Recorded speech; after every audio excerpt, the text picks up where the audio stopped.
ಈಗ ಸಂಸ್ಕಾರಗಳ ವಿಭಾಗ ನೆನಪಿದೆಯಲ್ವಾ? ಗುರುಜಿ ಏನ್ ಹೇಳ್ತಾರೆ ಕೇಳೋಣ ಬನ್ನಿ. ಗುರುಜಿ, ಏನೋ ಇವತ್ತು ಬಾಲದ ವಿಚಾರ ಮಾತಾಡ್ಬೇಕು ಅಂತಿದ್ರಿ, ಅದಕ್ಕೂ ಮತ್ತು ನಮ್ಮ ಸಂಸ್ಕಾರಗಳ ವಿಭಾಗಕ್ಕೂ ಏನಾದ್ರೂ ನಂಟಿದೆಯೇ? ಜೀವನದಲ್ಲಿ ರಾಹು ಕೇತುಗಳು ಅಂತ ಏನ್ ಕರಿತೀವಿ, ತಲೆಯ ಭಾಗ ಯಾವತ್ತಿದ್ರು ರಾಹು ಅಂತ ಹೇಳ್ತೀವಿ. ಕೇತು ಬಾಲನ ಅಂಶ. ಈ ಬಾಲದ ಅಂಶದಲ್ಲಿ ಇರತಕ್ಕಂಥ ಕೇತು ರಾಹುಗೆ ಸಂಗಮ ಅಂತ ಕರಿತೀವಿ. ತಲೆಗೂ ಬಾಲಕ್ಕೂ ಇರತಕ್ಕಂಥ ವ್ಯತ್ಯಾಸ. ಬಾಲ ಕೋತಿಗಳಿಗೆ ಮಾತ್ರ ಅಲ್ಲ, ವಿಶೇಷವಾಗಿ ಪ್ರತಿಯೊಂದು ಪ್ರಾಣಿಗಳಿಗೂ ಬಾಲ ಇರುತ್ತೆ. ಕೋತಿ ಬಾಲ ಮಾತ್ರ ಬಹಳ ಶ್ರೇಷ್ಠತೆ, ಆಂಜನೇಯನಿಗೆ ಬಹಳ ಬಾಲ ಮುಖ್ಯ. ಅದೇ ರೀತಿ ನಾವುಗಳು ಆನೆ ಅಂದರೆ ಆ ಬಾಲ ಹಿಂಗೆ ಆಡಿಸ್ತಾನೇ ಇರುತ್ತೆ. ಅಂದರೆ ಯಾಕಂದರೆ ಸೊಳ್ಳೆ ಗಿಳ್ಳೆ ಇದ್ದರೆ ಪಾಪ ಹುಳುಗಳಿದ್ದರೆ ಅದು ಆಡಿಸ್ಕೋಬೇಕು. ಯಾಕೆಂದರೆ ಒರೆಸೋರು ಯಾರು? ಅಷ್ಟು ದೂರ ಅಷ್ಟು ದೊಡ್ಡ ಆನೆಗೆ ಅಲ್ವಾ?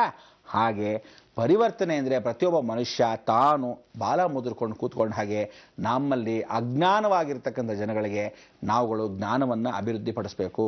ಅದಕ್ಕೆ ಪ್ರತಿದಿನ ಸಂಸ್ಕಾರದಲ್ಲಿ ಏನು ಹೇಳ್ತೀವಿ, ಬಾಲ ಅನ್ನೋದು ಇದ್ದೇ ಇರುತ್ತೆ. ಅದನ್ನು ಕುಂಡಲಿನಿ ಶಕ್ತಿ ಅಂತ ಕರಿತೀವಿ, ಗುದದ್ವಾರ ಅಂತೀವಿ, ಮೂಲ ಆಧಾರ ಅಂತ ಕರಿತೀವಿ. ಆ ಮೂಲ ಆಧಾರದಲ್ಲಿ ಗಣೇಶ ಗಾಯತ್ರಿ ಇಬ್ಬರು ನಿವಾಸ ಸ್ಥಳ ಅಂತ ಕರಿತೀವಿ. ಅದಕ್ಕೆ ನಾವುಗಳು ಹಿಂಗೆ ಕೂತ್ಕೊಂಡಾಗ, ಧ್ಯಾನ ಕೂತ್ಕೊಂಡಾಗ, ತಪಸ್ಸು ಕೂತ್ಕೊಂಡಾಗ, ಅಥವಾ ಎಷ್ಟೋ ಯೋಗಾಸನ ಕೂತ್ಕೊಂಡಾಗ ಓಂ ಒಳಗಿಂದ ಕೂಗಿ ಅಂತಾರೆ. ಎಲ್ಲಿಂದ ಕೂಗಬೇಕು ಗೊತ್ತಿಲ್ಲ. ಆ ರೀತಿ ಆ ಒಳಭಾಗದಿಂದ ಎತ್ಕೊಳ್ತಕ್ಕಂಥ ಸ್ವರ ಕೂತ್ಕೋಬೇಕು. ನೀವು ಕೂಗ್ತಿರೋ ಬಿಡ್ತಿರೋ, ಸುಮ್ಮನೆ ಉಸಿರಾಡಿತಿರೋ ಬಿಡ್ತಿರೋ, ಇದೆಲ್ಲ ಆಗದಿದ್ರೂ ದಿನ 2 ನಿಮಿಷ ಧ್ಯಾನಕ್ಕೆ ಕೂತ್ಕೊಳ್ಳಿ. ಜಗ ಮಾಡ್ಲಾಕೊಳ್ಳಿ, ಪೂರ್ವಕ್ಕೆ ತಿರ್ಕೊಳ್ಳಿ. ಸಾಯಂಕಾಲ ಆದರೂ ಸರಿ, ಬೆಳಗ್ಗೆ ಆದರೂ ಸರಿ, ಆ ಧ್ಯಾನದಲ್ಲಿ ಕೂತ್ಕೊಂಡಾಗ ನಾವು ಕೂತ್ಕೊಂಡು ಆಸನ ಏನಿದೆ ಆ ಕೆಳಭಾಗ ಬಾಲದ ಆಸನ. ಅದಕ್ಕೆ ಆಂಜನೇಯ ಇದನ್ನೇ ಸಾಕ್ಷಾತ್ ರಾವಣನಿಗೆ ತೋರಿಸ್ಕೊಟ್ಟ. ಹೇ, ನಾನು ನೋಡಿ ಆ ಸಿಂಹಾಸನ ಈ ಕಪ್ಪಿ ಶ್ರೇಷ್ಠ, ಯಾವ ಸಿಂಹಾಸನ ಹಾಕ್ಬೇಡಿ ತೆಗಿರಿ ಅಂತ ಹೇಳ್ದ ರಾವಣ. ಆಗ ನೀನೇನು ಕೊಡೋದು, ನನ್ನ ಹತ್ರ ನನ್ನ ಬಾಲನೇ ಇದೆ ಅಂಥೇಳಿ ಆ ಬಾಲನೇ ಸಿಂಹಾಸನ ಮಾಡ್ಕೊಂಡು ಮೇಲ್ಗಡೆ ಕೂತ್ಕೊಂಡ ವಿರಾಟ ಸ್ವರೂಪದಲ್ಲಿ. ನಿನಗಿಂತ ಎತ್ತರದಲ್ಲೂ ಇದ್ದೀನಿ ಅಂತ ಬೇರೆ ಹೇಳ್ದ ಆಂಜನೇಯ. ಹಾಗೆ ಆ ಬಾಲ ಅನ್ನೋದಕ್ಕೆ ಜ್ಞಾನ ಮುದ್ರ. ಅದಕ್ಕೆ ಆಸನಂ ಸಮರ್ಪಯಾಮಿ. ದೇವರಿಗೆ ಯಾವತ್ತೂ ಕೂತ್ಕೋಬೇಕಾದ್ರೆ ಆಸನ ಬಹಳ ಮುಖ್ಯ. ಅದಕ್ಕೆ ನಾವುಗಳು ಪೀಠದ ಮೇಲೆ ಕೂತ್ಕೊಂಡು ಪೂಜೆ ಮಾಡಬೇಕಾದ್ರೆ ಎಲ್ಲೋ ಚೇರ್ ಮೇಲೆ ಕೂತ್ಕೊಂಡು, ಆಗದಿದ್ದವರು ಚೇರ್ ಮೇಲೆ ಕೂತ್ಕೊಳ್ಳೋದಿಲ್ಲ, ಸ್ವಲ್ಪ ಹೊತ್ತಾದ್ರೂ ನೆಲ ಮೇಲೆ ಕೂತ್ಕೋಬೇಕು. ಸಂಧ್ಯಾವಂದನೆ ಕೂತ್ಕೊಳ್ಳೇಬೇಕು. ನೋಡಿ, ನಾವು ಎಷ್ಟೇ ಒಂದು ಸ್ಥೂಲ ತೈಲ ಇಟ್ಕೊಂಡ್ರು ಕೆಳಗಡೆ ಸಂಧ್ಯಾವಂದನೆ ಪೂಜೆ ಪುನಸ್ಕಾರಕ್ಕೆ ಕೆಳಗಡೆ ಕೂತ್ಕೊಳ್ತೀವಿ. ಹಾಗೆ ನೀವುಗಳು ಅಷ್ಟೇ ಜೀವನದಲ್ಲಿ ಪ್ರತಿದಿನ ಒಂದು ಸ್ವಲ್ಪ ಧ್ಯಾನ, ಒಂದು ಸ್ವಲ್ಪ ಆ ಆಧಾರ. ಯಾವುದು ಆಧಾರ ಸ್ತಂಭ? ನಮ್ಮಲ್ಲಿ ಸ್ಪೈನಲ್ ಕಾರ್ಡ್. ಅಲ್ಲಿ ಏನಾಗುತ್ತೆ, ಮೂಲಾಧಾರ, ಸ್ವಾಧಿಷ್ಠಾನ, ಮಣಿಪುರ, ಅನಾಹತ, ವಿಶುದ್ಧಿ, ಆಜ್ಞಾ, ಸಹಸ್ರ, ಈ ಷಟ್ಚಕ್ರೋಪಾಸನೆ. ಅದೇ ರೀತಿ ಕೆಳಭಾಗದಿಂದ ಗುರುದ್ವಾರದಿಂದ ಸಹಸ್ರಾರದವರೆಗೂ ನಾವೇನಂತೀವಿ, ಮೂಲಾಧಾರ, ಸ್ವಾಧಿಷ್ಠಾನ, ಮಣಿಪುರ, ಅನಾಹತ, ವಿಶುದ್ಧಿ, ಆಜ್ಞಾ, ಸಹಸ್ರ, ಈ ಷಟ್ಚಕ್ರೋಪಾಸನಕ್ಕೆ ಬಾಲದ ಮೇಲೆ ಕುಕ್ಕುರು ಬಡಿದ್ರೆ ಪರಿಪೂರ್ಣವಾಗಿ ಜ್ಞಾನಶಕ್ತಿ ಆಗುತ್ತೆ. ಅದಕ್ಕೆ ಎಷ್ಟೋ ಜನ ಬಗ್ಬಿಡ್ತಾರೆ, ಉದ್ದಾಗಿ ಬಿಡ್ತಾರೆ, ಗೂನ ಹಿಂಗೆ ನಡ್ಕೊಂಡು ಹೋಗೋದು.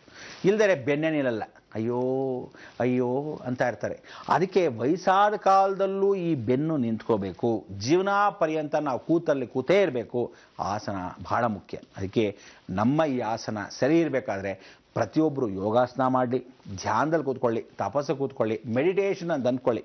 ಪ್ರತಿನಿತ್ಯ 2 ನಿಮಿಷ ಕಾಲ ಕನಿಷ್ಠ ಪಕ್ಷ 2 ನಿಮಿಷ, ಇಲ್ಲ ಒಂದು 5 ನಿಮಿಷ ಕೂತ್ಕೊಳ್ಳಿ, ಅದ್ರ ಮೇಲೆ ಗಂಟೆ ಹೊಲ ಕೂತ್ಕೊಂಡು ಪೂರ್ವಾಭಿಮುಖಕ್ಕೆ ಪ್ರಾರ್ಥನೆ ಮಾಡ್ಕೋಬೇಕು.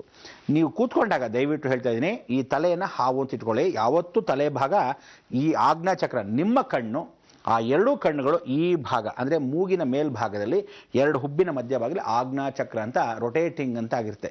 ಕಾಲಚಕ್ರ ತಿರುಗ್ತಾ ಇದ್ದ ಹಾಗೆ 260 ಅಂದರೆ 260 ಕಿಲೋಮೀಟರ್ ಸ್ಪೀಡಲ್ಲಿ ಸುತ್ತಾ ಇರುತ್ತೆ ಜ್ಞಾನಚಕ್ರ. ಆ ಜ್ಞಾನ ಚಿನ್ಮುದ್ರಾಗೆ ಅದಕ್ಕೆ ಹಣೆಗೆ ಇಟ್ಕೊಳ್ಳಿ ಅಂತ ಹೇಳ್ತೀವಿ. ಯಾಕೆಂದರೆ ಕಾನ್ಸಂಟ್ರೇಷನಲ್ಲಿ ಇರಬೇಕು. ಹಾಗೇ ತಪಸ್ಸು ಮಾಡ್ತಾಯಿದ್ರು ನಿಮ್ಮೊಳಗೆ ಈ ಜಾಗದಲ್ಲಿ ನೋಡ್ತಾ ಇರಬೇಕು.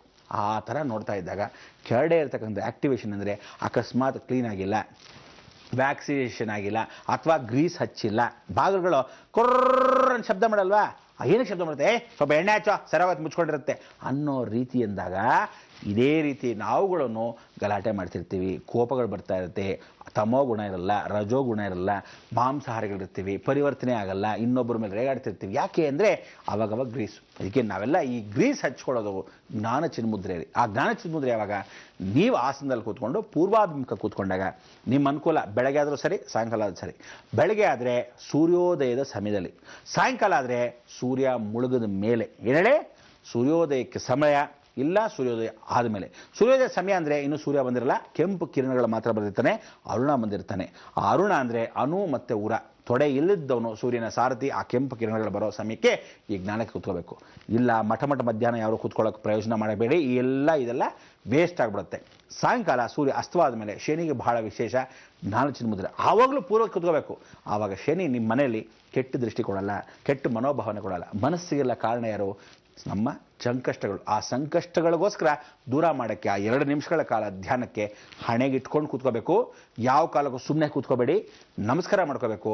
ಮಹಾಗಣಪತಿನ ಸ್ಮರಣೆ ಮಾಡ್ಕೊಳ್ಳಿ. ಇವತ್ತು ಆ ಸಂಕಷ್ಟಹರ ಗಣಪತಿಯನ್ನು ಸ್ಮರಣೆ ಮಾಡಿಕೊಂಡು ಒಳ್ಳೆ ಧ್ಯಾನದಲ್ಲಿ ಜ್ಞಾನವಾಗಿ ಸಿದ್ಧಿಯನ್ನು ಕೂತ್ಕೊಳ್ಳೋ ಆ ಕುಂಡಲಿನಿ ಶಕ್ತಿ ನಮ್ಮ ಬಾಲ ಮುದ್ರಕೊಂಡು ಕೂತ್ಕೊಳ್ಳೋಣ. ಅಂಥ ಒಂದು ಧ್ಯಾನ ಶಕ್ತಿ ಮಕ್ಕಳಿಂದ ಹೇಳ್ತಾ ಬನ್ನಿ. 2 ನಿಮಿಷ ಕೂತ್ಕೊಳ್ಳಿ. ವಯಸ್ಸಾದರೂ ಸರಿ, ವಯಸ್ಸಾಗದಿದ್ರೂ ಸರಿ, ಚಿಕ್ಕವರಾದ ಸರಿ, ದೊಡ್ಡವರಾದ ಸರಿ, ನೀವು ಕೂತ್ಕೊಳ್ಳೋವಾಗ ದೇವ್ರ ಮನೆ ಮುಂದೆ ಕೂತ್ಕೊಂಡ್ರು ಇನ್ನೂ ಒಳ್ಳೆಯದು. ಅಕಸ್ಮಾತ್ ಇಲ್ವಾ, ಸುಮ್ಮನೆ ಯಾವ ಕಾಲಕ್ಕೂ ನೆಲದ ಮೇಲೆ ಕೂತ್ಕೋಬೇಡಿ. ಯಾವ ಕಾಲಕ್ಕೂ ಮಣೆ ಹಾಕ್ಕೊಳ್ಳಿ, ಚಾಪೆ ಹಾಕ್ಕೊಳ್ಳಿ. ಇಲ್ಲ ಯಾವುದಾರ ಒಂದು ಆಸನ ಅಂತ ಹೇಳಿಬಿಟ್ಟು ದರ್ಭಾಸನ ಅಂತ ಸಿಗುತ್ತೆ, ಅದನ್ನಾದರೂ ಹಾಕ್ಕೊಳ್ಳಿ. ಒಂದು 50 ರೂಪಾಯೋ 25 ರೂಪಾಯಿ ಇರುತ್ತೆ. ಆ ದರ್ಭಾಸನ ಹಾಕ್ಕೊಂಡು ಕೂತ್ಕೊಳ್ಳಿ. ಪೂರ್ವ ಕೂತ್ಕೊಂಡು ಧ್ಯಾನವನ್ನು ಮಾಡಿ. ಇವತ್ತು ಆ ಧ್ಯಾನಕ್ಕೆ ಯಾಕೆ ಹೇಳ್ಕೊಟ್ಟೆ ಅಂದರೆ, ಪ್ರತಿಯೊಬ್ಬರಿಗೂ ಇನ್ನು ಮೇಲೆ ಸ್ಪೈನಲ್ ಕಾರ್ಡ್ ಡಿಸೀಸಸ್ ಶುರುವಾಗುತ್ತೆ ಅಂತ ಹೇಳ್ತೀವಿ.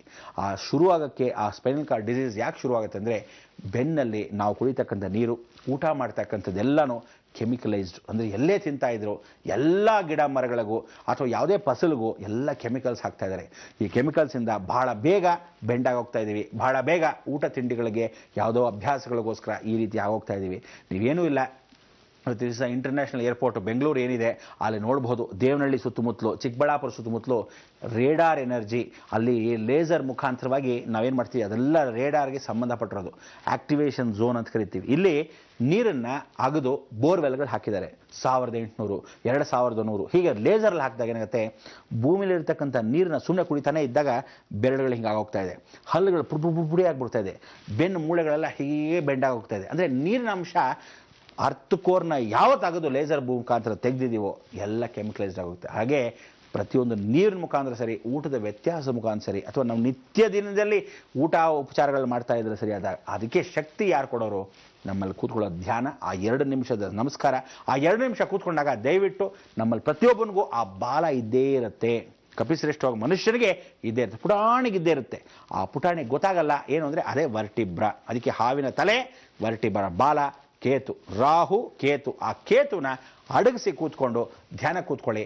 ನೀವು ನಿಜವಾಗ್ಲೂ ಆ ಜ್ಞಾನಸಿದ್ಧಿ ಅಭಿವೃದ್ಧಿ ಆಗುತ್ತೆ ಅಂತ ಈ ಸಂಸ್ಕಾರದಲ್ಲಿ ಹೇಳ್ತಾ, ಪ್ರತಿದಿನ ಪ್ರತಿನಿತ್ಯ ನಾವು ನೀವು ಏನು ಹೇಳ್ತಾ ಇದ್ವಿ ಅದನ್ನು ಲೋಕವೆಲ್ಲ ಸುಭಿಕ್ಷವಾಗಿರಲಿ ಅಂತ. ಅದ್ರ ಜೊತೆಗೆ ಇವತ್ತಿನ ದಿವಸದಿಂದ ಮತ್ತೊಂದು ವಿಚಾರವನ್ನು ಹೇಳ್ಕೊಳ್ತಾ ಹೋಗೋಣ. ಅದನ್ನೇನು ಎತ್ತ ಅಂತ ನಾಳೆ ವಿಚಾರ ತಿಳಿಸ್ಕೊಡ್ತೀನಿ. ಇವತ್ತು ಸದ್ಯಕ್ಕೆ ಲೋಕ ಸಮಸ್ತ ಸುಖಿನೋ ಭವಂತು, ಸನ್ಮಂಗಳಾನಿ ಭವಂತು.